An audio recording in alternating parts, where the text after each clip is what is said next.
वादा का मौका मिला। शेख, इससे पहले जो हम लोगों ने गुफ्तगू की थी तो उस पर कई सारी बातें आई। एक बात ये आई थी कि मौलाना मौदूदी की कई किताबों को आपने रिकमेंड किया था कि पढ़ना चाहिए, तो उस पर कई सारे अहबाब के जहन में ये बात थी कि मौलाना मौदूदी के मनहज को लेकर के एक बहरहाल सवाल कायम रहता है, और ख़ासतौर से दिन की तशरीह जो उनके यहाँ है, या इस्लामी तारीख को देखने का जो उनका नुक्ता नज़र है, या फिर सहाबा किराम से मुतालिक जो उनका रवैया रहा है, या फिर अहादीस को लेकर के भी जो उनके यहाँ कुछ चीज़ें ऐसी हैं जिनको लेकर के लोग वो रहते हैं। तो आप जब मौलाना मौदूदी को रिकमेंड करते हैं या उनकी किसी किताब को, तो क्या आपके पेश नज़र भी कुछ तहफ़्फ़ुज़ात हैं, या आप मतलब क्या कहते हैं इन जनरल आप मतलब मौलाना मौदूदी की किताबों को रिकमेंड करते हैं कि उनको पढ़ा जा सकता है? देखिए, सबसे पहले तो मैं ये बताऊँ आपको कि मौलाना मौदूदी हो या कैसे बाशद, मौलाना अबुल कलाम आज़ाद हो, मौलाना मोहम्मद इस्माइल सलफ़ी हो, मौलाना अताउल्लाह भोजियानी हो, बड़े बड़े आलम मशहूर इब्न तैमिया हो, इब्न क़य्यिम हो, तो किसी की तहरीर के भी पढ़ने का मकसद ये नहीं होता। मैंने बताया था उसमें, किसी की तहरीर पढ़ने का मतलब ये होगा आप कुल्ली तौर पर उससे इत्तेफाक रखते हैं।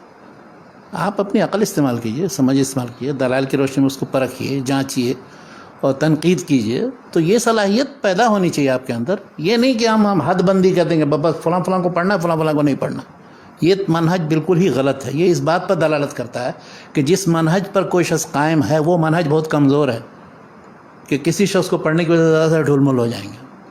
आप अपने अंदर मनहज या अक़ीदे के अंदर जब पुख्तगी पैदा कर लेंगे तो किसी शख्स तक गैर मुस्लिम की भी तहरीर आप पढ़ेंगे तो उससे मुतासिर नहीं होंगे। समझ में आ जाएगी कि वो क्या कहना चाहता है और किस हद तक हम उसके इत्तेफाक रखेंगे, इख्तलाफ रखेंगे। और मौलाना मौदूदी का शुमार तो मौजूदा दौर के उन मुस्लिमीन में होता है कि जिनका पूरी दुनिया पर असर पड़ा। ये नहीं कि सिर्फ बरसग़ीर, पूरी दुनिया पर, इसलिए कि उनकी किताबों के तर्जुमे मुख्तलिफ़ ज़बानों में, इंग्लिश में, फ्रेंच में और दूसरी ज़बानों में। तो उनके अफ़कार या उनके जो तसव्वुरात हैं दीन से मुतल्लिक़ हो या सहाबा के बारे में या दूसरी चीज़ें, वो उन्होंने ख़ुद लिखी हैं किताबों के अंदर। अब उनको पढ़ने का ये मतलब नहीं होता कि हमने कुल्ली तौर पर उनसे इत्तेफाक कर लिया।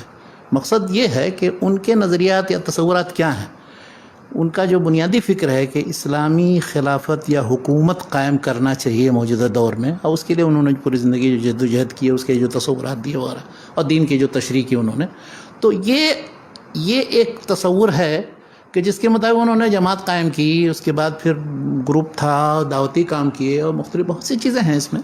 तो उससे वाक़फ़ियत आप हासिल कीजिए। इसी तरह से तबलीगी जमात मिसाल के तौर पर है, या अहले हदीस हैं, उनकी मुख्तलिफ तंजीमें हैं, या डॉक्टर असरार साहब हैं, या और उन सब से वाक़फ़ियत ज़रूरी है। अगर नहीं वाक़िफ़ होंगे तो इस तरह के तसव्वुरात हैं तो आप तनकीद कैसे करेंगे, उनका जायज़ा कैसे लेंगे, या कहाँ तक वो किताब सुन्नत की रोशनी में उनका कलाम या उनका तसव्वुर काबिल कबूल है या नहीं काबिल कबूल है। तो मेरा मकसद सिर्फ कहने का ये था कि इन किताबों पर, चाहे वो गैर मुस्लिमों की हो, मुसलमानों की हो, मुसलमानों की किसी मकतबे की हो, फिर कदीम दौर की हो, जदीद दौर की हो। कदीम दौर में तो कोई इख्तलाफ नहीं रहता है, सबकी किताबें पढ़ते हैं। जदीद में जब आते हैं तो तकसीम दर तकसीम दर तकसीम दर तकसीम हो जाता है। ये बिल्कुल ही गलत तसव्वुर है। मतलब ये तलब इल्म के नाहिए से तो बहुत मज़ाक़ खेज़ चीज़ है। क्या बात है। कहीं किसी अदारे में, किसी जामे में, किसी मुल्क में अगर किसी शख्स को नापसंद किया जाता है और उसको रोका जाए उसे पढ़ने, तो कोशिश ये करनी चाहिए तलबा को वो ज़रूर पढ़ें। क्यों रोका जा रहा है? क्या बात है। मेरा तो बहरहाल यही तरीका रहा है। यहाँ पर बहुत सी किताबें जो ममनू हैं, वो ममनू किताबें ज़्यादा मैं पढ़ने की कोशिश करता हूँ कि उसमें है क्या कि जिसकी वजह से मना किया जाता है। और शायर का जो मोहब्बत मशहूर, वह हब्बु शैइन इलल इंसान मा मुनिअ, तो किसी शख्स को अगर कहेंगे नहीं ये नहीं पढ़ना, वो नहीं पढ़ना, तो ज़रूर उसको पढ़ना चाहिए। एक ज़माने में किताब छपी थी मोहम्मद अल-ग़ज़ाली की, अस्सुन्ना बैन अहलिल हदीस व अहलिल फ़िक़्ह। अब वो यहाँ बड़ा हंगामा हुआ उस पर, तो बजाय कितने रुदूद उसके शाये हुए, सलमान अल-औदा ने रद्द लिखा, दूसरे लोगों ने। मुझे इसकी फ़िक्र थी कि वो असल किताब में है क्या कि जिसकी वजह से, तो असल किताब पहले पढ़ी, उसके बाद दूसरी किताब। इस तरह से डॉक्टर मोहम्मद सईद रमज़ान बोती की किताब सलफ़ी मरहलतुन ज़मनिय्यतुन मुबारक ला मज़हबुन इस्लामी, तो उस पर भी रद्द बहुत से लोगों ने लिखा, बहुत तनकीद व तबसरे किए। मेरी कोशिश ये हुई कि असल किताब पहले पढ़ूँ। चुनांचे मैं गया सीरिया, इनके घर गया, उन्होंने 2 नुस्खे दिए मुझे। बकरीद का दिन था, हाँ। एक नुस्खा कहा था कि मौलाना अबुल हसन नदवी साहब को पहुँचा देना और एक तुम रखना। चुनांचे वो किताब पूरी पढ़ी मैंने, तो उसमें उनका तसव्वुर वाज़ेह हुआ कि हाँ ये क्या कहना चाहते हैं। तबलीगी जमात पर आप तनकीद करते हैं, अब वो जो उनकी फ़ज़ाइल अमाल है तबलीग ने साहब पढ़ेंगे ही नहीं, तो कैसे क्या तनकीद करेंगे? मुहम्मल तनकीद होगी आपकी, बिला दलील व बिला असास तनकीद होगी।